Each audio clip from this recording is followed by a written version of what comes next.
This is Trend Following Radio, where great thinking comes alive.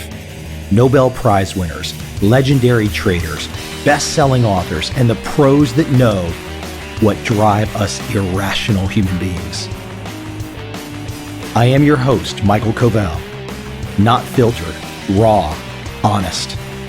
That's my passion.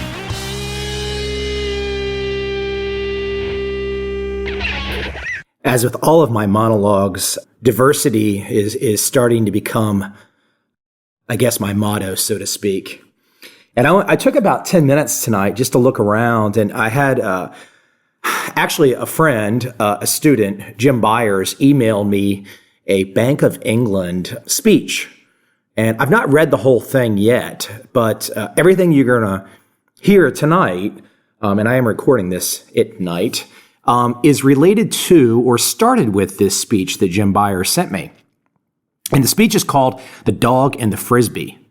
Before I get into that, though, because I think it comes better after I skewer some of the typical sacred cows. First off, this stuff is pretty typical that you see all the time. I just poked around a little bit tonight. John Bogle's 10 Rules of Investing. Remember reversion to the mean? Yeah, sure. Okay. Time is your friend. Impulse is your enemy. Buy right and hold tight. Have realistic expectations. Anyways, just buy and hold. And, it came out, I think this is on CBS News, just buy and hold. Just listen to John Bogle. He's the guy that just says buy and hold. Buy the index and you'll be fine. So, once again, I'm going to get back to this speech, The Dog and the Frisbee, but I also had to take a look at Yahoo Finance. So on Yahoo Finance tonight, I see the headline, Bernanke lifts Wall Street, keeps stimulus in play. Another headline says, big credibility test looms for ECB Hindrahi. Another one says, big week for markets with jobs report, Europe, where some pros think you should be investing. Well, it never ends. It is nonsensical. Seriously. I sometimes get tired of critiquing it.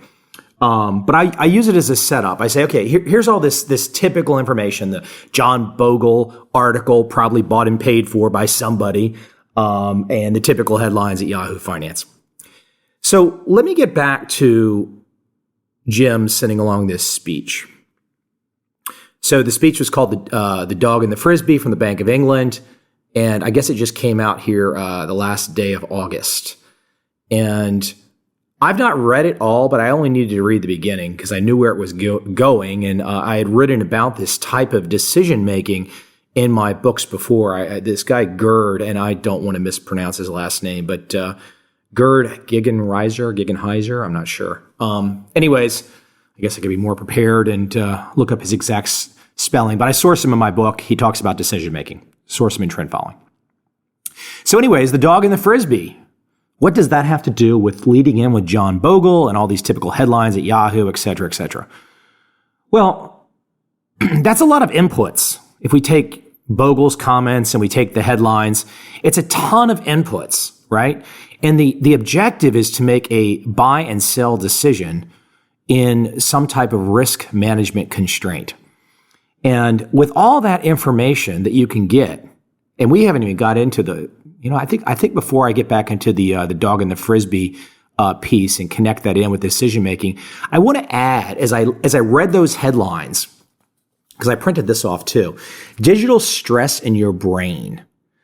The number of hours that people are spending online, what this notion that we are multitasking, that doing all these tasks, checking all this email, doing all this Facebook, staying connected, that somehow or another, if we don't have a constant connection at all times, not only will we not be able to operate our lives, we are not going to be able to make good investing decisions. So I have to add that on to the back of the typical headlines. These headlines are creating stress. Everyone knows it. The smart people know it. It's become a world of human guinea pigs. Wake up and see what headline is there, see how it makes you feel. Maybe you'll shake a little. Maybe you'll bang your head against the wall. Maybe you'll fall asleep. But it's information overload. I mean, there is 100% information overload. And, I want to add too, before I get into the dog and the Frisbee speech, because you're going to see where I'm going with this. People might say, well, that's great, Mike, all this information overload. There's all these headlines. There's all these fundamentals out there. Yes, you're talking about trend following. I know where you're going to go with this. You can't fake being Shaq, right? Shaq is 7 foot tall, 300 plus pounds. If you're not born that way, you can't be Shaq, right? You just can't. So there is something about natural athletic talent. However, great traders are not born. They're made. Just like leaders. Great leaders are not born. They are made. It starts with practice. So we've got this world of information overload. Just imagine hanging over to the left-hand side. There's information overload. We know digital stress is just making us all crazy.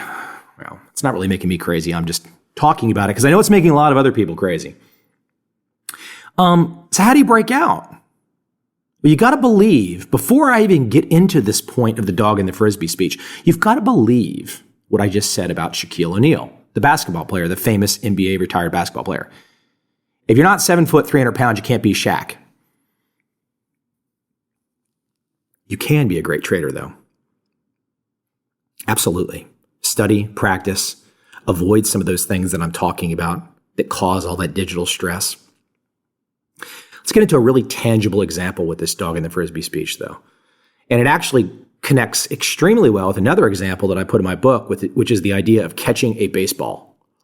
So I had a black lab growing up, too. And our second one, I was never a great Frisbee thrower, but I used to hit baseballs to the dog, and she loved that. I hit baseballs a couple hundred feet. She just loved that. She'd go grab the dang thing and bring it right back. But at one point in time, she could do the Frisbees. She had no training, this black lab, and I threw it once, and it was probably about, I'm just guessing, 150 feet, something like that. And she was standing right next to me when I threw it, and I threw it just perfect. And she raced out there, jumped off, got a couple feet off the ground and caught that thing up at its apex. It was really cool. I mean, she did it on short distances, but I will always remember the one where she really got it. Think about all the physics that goes into that. The throwing of the Frisbee, the catching of the Frisbee. Think about all the processes that have to go into it. And you can think about it just from the dog's perspective for a second.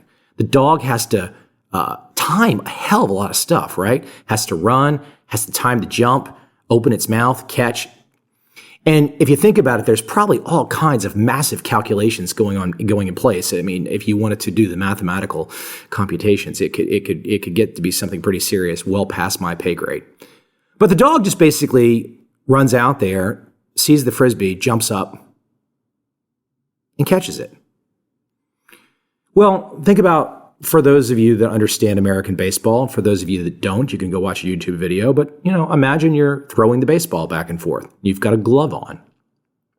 Guy's standing a couple hundred feet from you, or standing 100 feet from you, throwing the baseball. What do you do to catch that baseball? You don't sit around and calculate how fast is it coming towards you, where is it coming towards, is it going to one side or another? You don't really do all that. You might be doing it subconsciously, but you really don't do it. You don't sit there and with a calculator or whatnot, and calculate the high level math that really would be required to estimate how to catch this ball that's being thrown at you. No, you just put the damn glove up and you catch it. That's all you do. You put the glove up and you catch it. See ball, catch. And eventually it becomes second nature.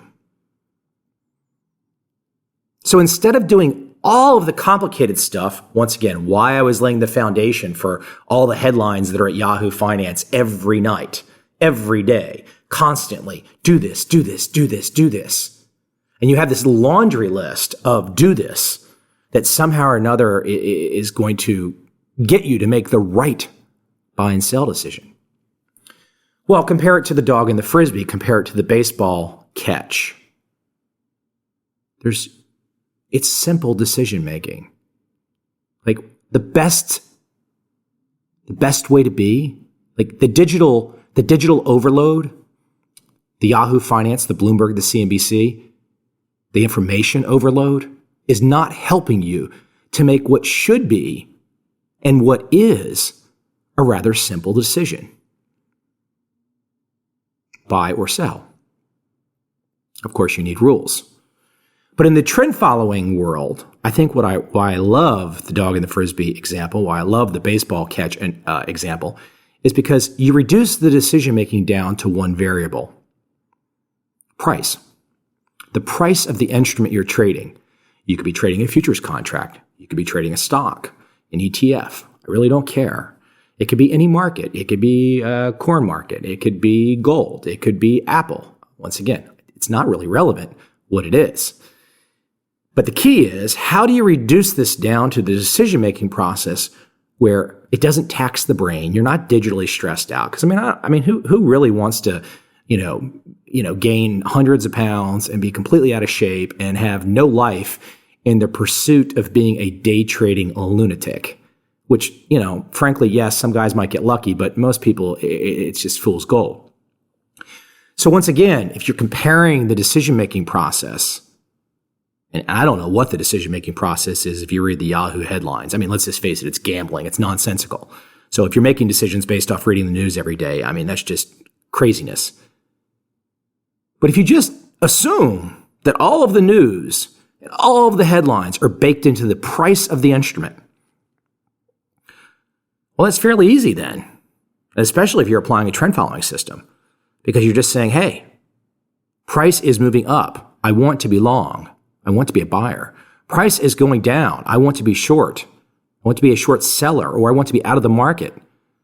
I want to follow the price, but my decision-making is the price itself. That's the cue. One variable. Everything's reduced to that one variable. You can just block out all the other nonsensical stuff. I mean, I know there's plenty of people out there that are going to hear this and be like, yeah, okay, I get it, Mike. I've known it for a long time. I just think it's always useful to reiterate this material, to bring it back, to connect it to examples. I mean, I kind of get a kick. Bank of England talking about decision-making and reducing it to reducing the variables down. Like this is news. It's actually not been news to those that are wise to sound trading methods for decades. And sound trading methods have to start with price as your decision-making cue. That's it. That's my simple point. Now, I've either saved you a lot of money or made you a lot of money with that. Now, I do know I have some angry fans out there that will say, well, you didn't tell me the secret. There's a secret out there. I'm having a meltdown, Covel. You didn't tell me the secret. If you don't think I told you the secret, it's not my place to try and convince you otherwise. But I will say this, as I end this little podcast segment, I think as I present this idea of reducing the complicated down to the simple, to the digestible, all those Yahoo News finance stories, all the Bloomberg stuff, all the CNBC stuff, you have to become open to this new way of thinking. And I have to read this. This is from Zen Habits. And it talks about how to become open to life. And the one quote they have, which is great: keep your hands open, and all the sands of the desert can pass through them. Close them, and all you can feel is a bit of grit. Think about it. You could be listening to me, and you could say, Covel, none of this makes a hill of beans difference to me. I really don't care. Well, I don't know why you're really listening. But for those of you that are saying, I want to learn something new, but I'm not really sure, you got to stay open to it. I mean, the open mind part is huge. I mean, if you can't momentarily suspend your belief in whatever it is about the markets, about how you might invest, if you can't suspend it, if you can't put the skepticism aside. And Seth Godin has this great line where he just says, skepticism doesn't help you hear. I mean, I'm saying, literally, put it all aside. You don't need, literally, for your investing decisions for the rest of your life, you don't need to watch TV. You don't need to turn on CNBC. You don't need to look at any of the fundamental websites that are everywhere telling you what they think is going to happen at any given point in time. You can turn it all off and reduce all decision-making to the movement of the price of the instrument you're trading, period. But you've got to be open to that. I mean, if you're not open to it, then stop now. Right?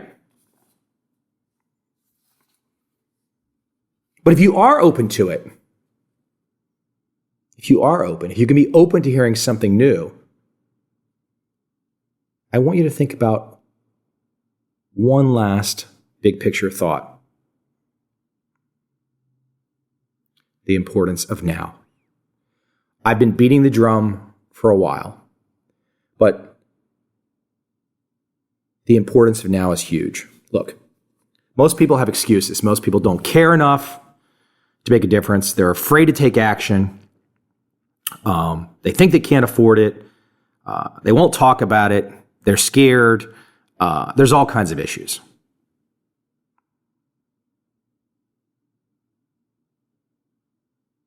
But if you accept, if you're open for a second, and you want to apply the notion of price, trend following price trading, if you want to apply it, you got to do it like your life depends on it. You can't just do it half-ass. You got to do it full bore. You got to go all in. It's right now. Here's another great line from Zen Habits that I just love. So, it says, why are we so often caught up worrying about the future? Why don't we focus on the now and be deliberate with our actions? It's easy to avoid dealing with the current moment and putting it off to get lost in time-wasting tasks that aren't serving us, like Yahoo Finance, like Bloomberg, like CNBC. However, this will never get us the results we want. So how does one normally reach a goal? It's simple. You decide what needs to happen and then work backward, determining the actions necessary to succeed. But simple is not always easy, right? The idea of using price as your decision-making cue, as your trading tool, it's not easy always. Some feel we have no control over what happens to us. If this is your belief, then it's probably real for you. You can have control over your goals and circumstances if you pay closer attention to each moment. Each moment. In our situation, we're just talking about trend following trading. And we're just saying right now, we want to stay in the moment of now. And if price, for whatever instrument, whatever market, this is a teaching lesson, it really doesn't make a difference which market we're talking about. But if the market is at 100 and it goes to 110, you're buying. If the market is at 100 and you're waiting for it to go to 90 to buy, you've already failed trend following 101. Think about all the issues I've covered in this. It might seem at first blush a little varied, a little wide, a little disconnected. It's not disconnected. We're in a major information overload. There is digital stress out the wazoo. That's the scenario that we're looking at. That's the playing field. But there are tools and there are mechanisms rooted in sound philosophical is not even the best word, but sound, concrete examples like the dog and the frisbee, like catching a baseball, where you can understand with the example and then go ahead and migrate to the notion of saying, oh, How can I take this dog and the Frisbee example, the catching the baseball example, how can I connect it to the investing world to where I can get past the digital stress? Oh, and then once you get to that point, then you have to have an open mind. You have to say, oh, I'm willing to buy into this. I'm willing to believe. I'm willing to suspend my skepticism. I'm willing not to be a horse's ass at all times with myself, and I'm willing to learn something new. And then once you decide all that, then you got to say, I got to do this with all deliberate speed. No more wasting time, goofing off. It's the importance of now, right now. What else do you have? The past is gone. The future's not here. You have right now. That's it. In America right now, it's political convention time. Think about all the information that will come from those two political conventions. All the stories, all the speeches, all the people, the faces, the colors, the stadiums, the prognosticators, the Fox News covers, the MSNBC covers, the CNN coverage. It will be nonstop. It will be information overload. It will be digital stress. And then you'll be sitting there thinking to yourself, or at least some people will, that I'm listening to this information and it's helping me to make a political decision. And the political decision is going to be who you vote for the president of the United States. And you're going to go make that vote.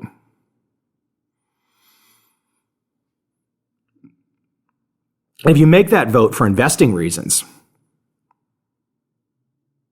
like if you are, once again, we've laid out this whole scenario on how to make a good investing decision-making foundation by using price as the variable. Well, everything else is extraneous. Once again, we're in the political season. People think that by electing their guy, they're somehow or another going to make better investing decisions, or their guy is going to help them to make money. If you are really thinking like that, really, truly, and you want to ignore everything that I just said about finding a way to become a trend following trader, using price as your cue to buy and sell.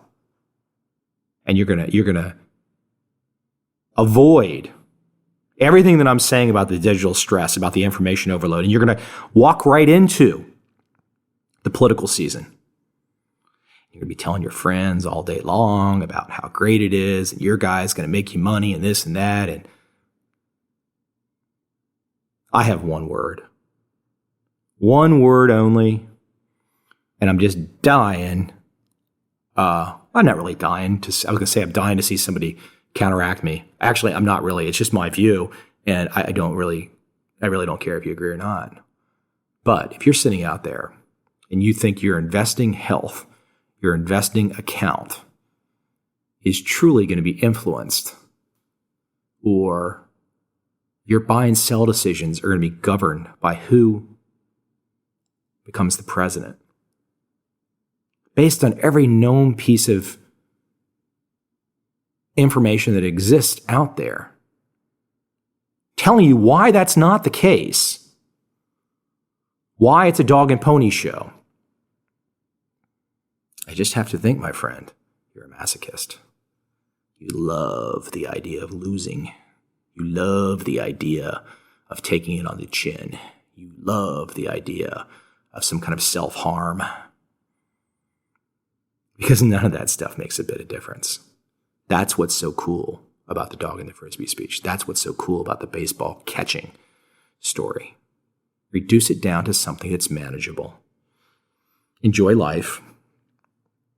And leave all the nonsense to somebody else. Don't get me wrong. I've got my views. I occasionally state them. But I don't let it overwhelm me. I think for a lot of people, it gets overwhelming. And you just got to take a step back. You have to decide for yourself, what do you want? Do you want to be a successful trader, or do you not? That's the simple question. You have to find the answer.